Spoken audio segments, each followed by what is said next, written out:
All right, guys, we're gonna move on to number 5, 6, 7, 8. I believe it's 8. Okay. So now, we have 4 times 10 plus 2 over 2 times 24 divided by 3. All right, so right here we have so many operations. We have multiplication, we have addition, we have division twice, because this means divide and this also means divide, but don't let it scare you. It's really simple.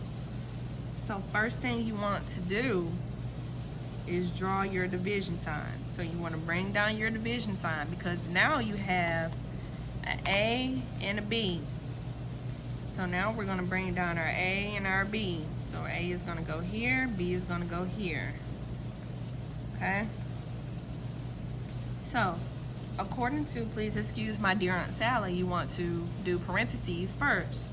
And like I told you previously, you want to bring down these numbers because they're on the outside of these parentheses, so that you can remember to multiply them by what's on the inside of the parentheses. So if you bring down your 4, we know that 10 plus 2 is going to give us 12. And we know that 24 divided by 3 is going to give us 8. All right, so you want to do this one more time. Bring down the parentheses. You know that this is A and this is B. So we know now all we have to do is multiplication, because it's for division, before division. So we know that 12 times 4 is going to give us 48. And we know that 8 times 2 is going to give us 16. And I'm sorry for writing this all together, but I don't have a big board to use to do this. I believe that writing it on this whiteboard is easier to understand.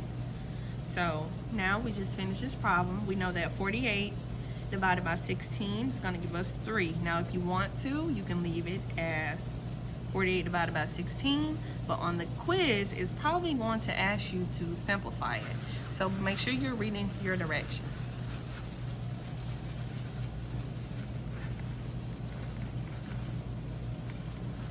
Okay. Now, we're going to evaluate expressions, and we're going to have letters included. So we're going to evaluate the expression if x equals 4, if y equals 6, and if z equals 3. I know it looks hard, but I promise you it's super easy. All right, so let's go to number 1, since this is technically a new section. All right, so we have x plus y plus z as our first question.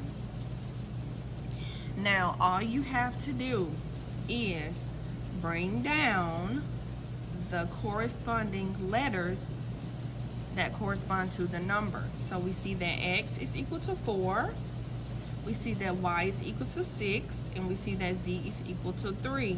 Now all you do is add all these numbers up together. You don't have to do them in a specific order. No matter what order you do them in, you're going to get the same answer. So once you add them all, you're going to get 13 as your answer. Okay, so let's move on to number 2. Number 2, we have x plus y minus 3z. All right, so we know that x is 4. We know that y is 6. Now, right here, as I told you earlier, this is just an invisible multiplication sign in between the 3 and the z to let you know that you multiply them. So we're going to bring down the 3.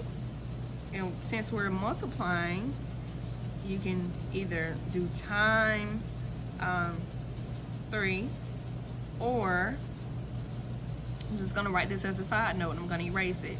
Or you can do it like this, which they both mean the same thing, that you're multiplying. But today we're just going to leave it like that. Okay?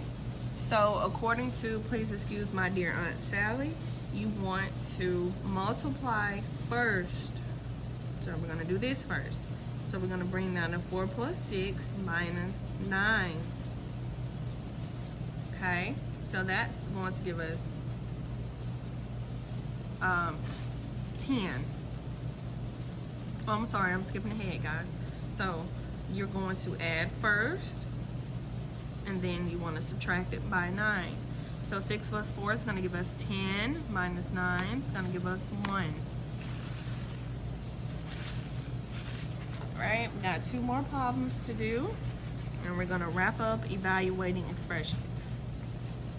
All right, I forgot what number that was, so we're just going to label this one A. All right, so we have x times z. Remember, that is the multiplication sign. In between it, it's invisible, but it's there. X times z divided by y. So you can write this 2 ways, and I'm going to show you both ways that you can write it. X times z, we know that x is 4, and we know that z is 3, divided by 6. You can write it like that. Or you can do it like this. X times z, which is 4 times 3, over 6. Whatever works for you guys, do whatever you want to do, but you end up working them both the same way. So let's just say you want to work it this way. Well, according to, please excuse my dear Aunt Sally, you want to multiply first. So if we multiply these 2 numbers, we get 12 divided by 6, which gives us 2. Okay, now let's say you didn't want to do it like that. You wanted to do it this way. You still have to multiply, because that is what's on top, and that is what comes first. So 4 times 3 is 12, and you bring down the division in the 6, and you get 2. So either way you work it, you're going to get the same answer. Okay?